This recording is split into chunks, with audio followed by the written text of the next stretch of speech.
वाहिगुरु जी का खालसा वाहिगुरु जी की फतेह। सबसे पहले परमात्मा ही जीव का माता पिता है। उसके बाद वे माता पिता हैं जिनके द्वारा हम दुनिया पर आए एवं उनके द्वारा परमात्मा ने हमारा पालन पोषण कराया। परमात्मा जो हमारा सर्वप्रथम माता पिता है, उसकी सेवा तो नाम जपने से ही हो सकती है। हर की टहल कमावनी जपिया प्रभु का नाम। शेष जिन माता पिता ने हमारा पालन पोषण किया, पुत्र का कर्तव्य है आखिरी श्वास तक उनकी सेवा करे। बच्चा माता पिता का एक दिन का भी ऋण नहीं चुका सकता। जब प्रभु के हुक्म से यह जीव माता के गर्भ में टिकता है तो माता आसवंती होती है। माता ऐसा रस कस खट्टा मीठा नहीं खाती एवं धीरे धीरे धरती पर पांव टिकाती है कि पेट में मेरे बच्चे को कोई कष्ट ना हो। 10 मास माँ पेट में रखकर बहुत पीड़ा सहन करके प्रिय पुत्र को जन्म देती है। भाई गुरदास जी कहते हैं, माता पिता मिल निम्या आशावंती उदर मझारे, रसकस खाए निलज होए छुह छुह तरण तरह पग तारे, पेट विच 10 माह रख पीड़ा खाए जणै पुत प्यारे।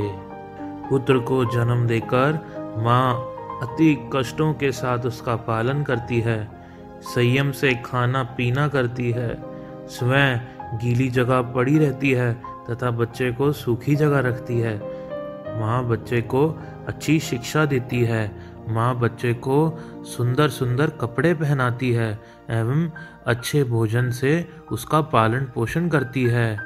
अर्थात जन कै पाले कष्ट कर, खान पान विच संयम सारे, गुड़ती दे प्याल दुध कुट्टी वट्टी दे न्यारे।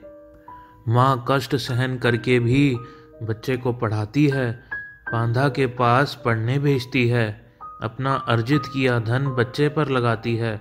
इस प्रकार माता पिता अपने सिर पर से ऋण चुकाकर कर्तव्य मुक्त होते हैं। छादन भोजन पोखिया चंडन मंगन पढ़न चितारे, पांधे पास बहालिया खट लुटाए होए सुचियारे, अरणत होए भार उतारे। अब पुत्र का क्या कर्तव्य बनता है? माता पिता की पूर्ण सेवा करके यह उपकार का पुंज सिर पर से उतारे, तब माता पिता के ऋण से छुटकारा होता है।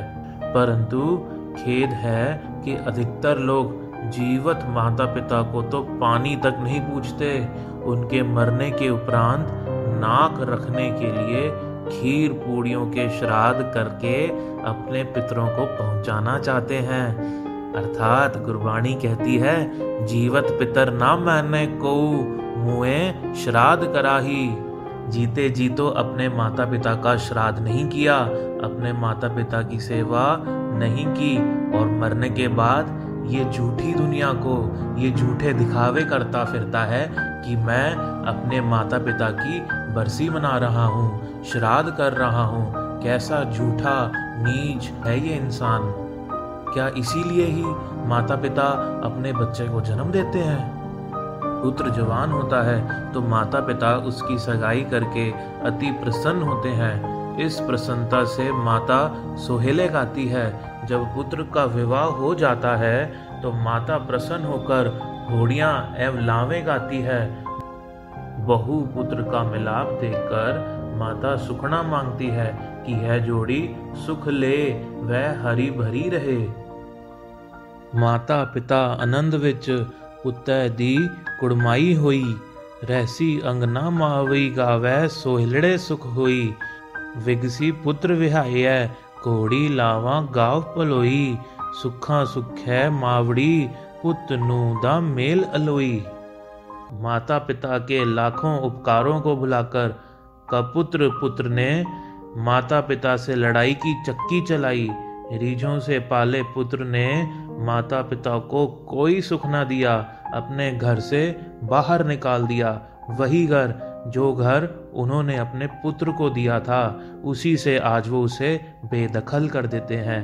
भाई गुरदास जी कहते हैं, कोई ही श्रवण जैसा पुत्र माता पिता की सेवा करता है।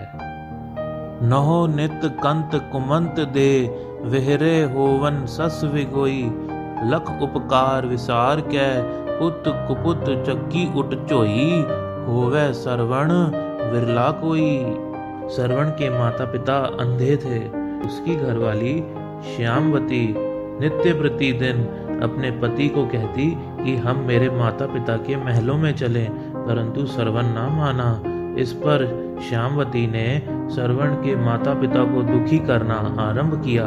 श्रवण ने देखा कि मेरे माता पिता धूप में ही बैठे हैं, किसी ने उनकी चारपाई छाया में नहीं की। श्रवण ने अपनी पत्नी की बहुत डांट डपट की, जिससे नाराज होकर वह अपने मायके चली गई तथा श्रवण स्वयं अपने हाथों माता पिता की सेवा करने लग गया।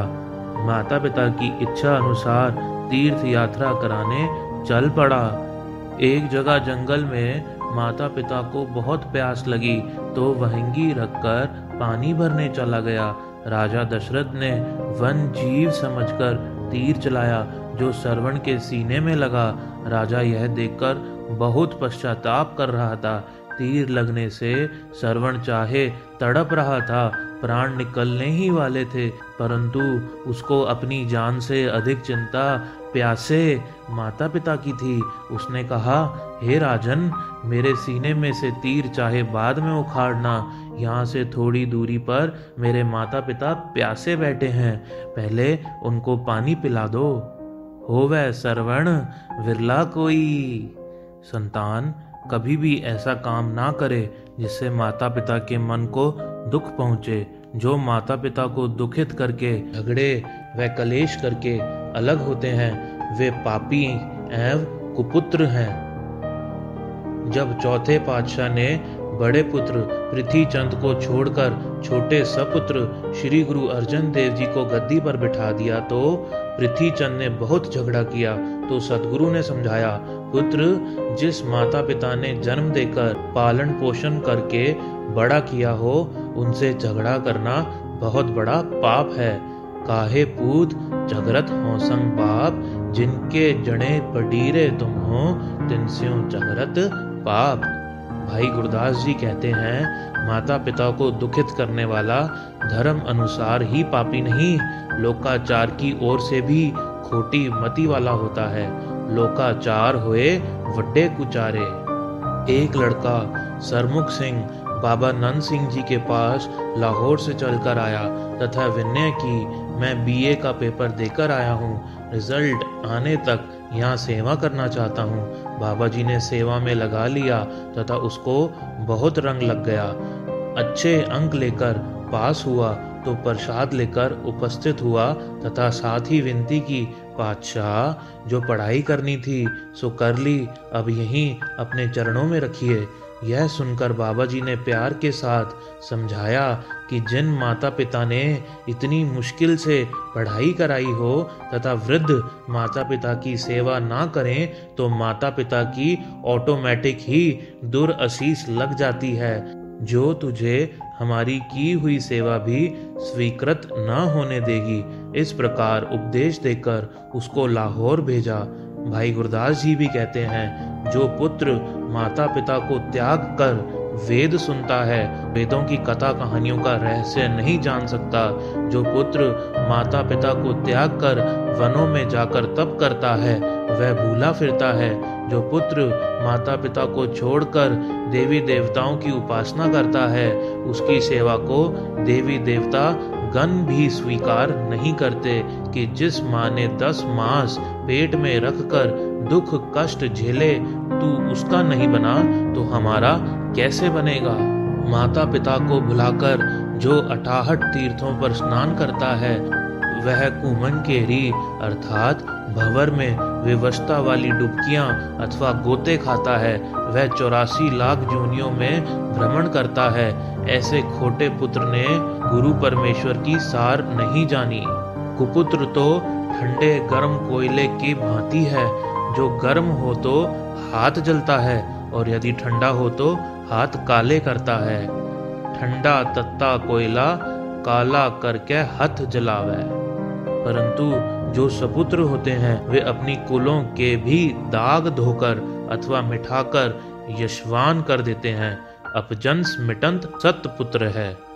इसीलिए हमको अपने माता पिता को फर्स्ट प्रायोरिटी देकर, उनको प्रथम स्थान देकर फिर सारे निश्चय और फैसले करने चाहिए। वाहिगुरु जी का खालसा, वाहिगुरु जी की फतेह।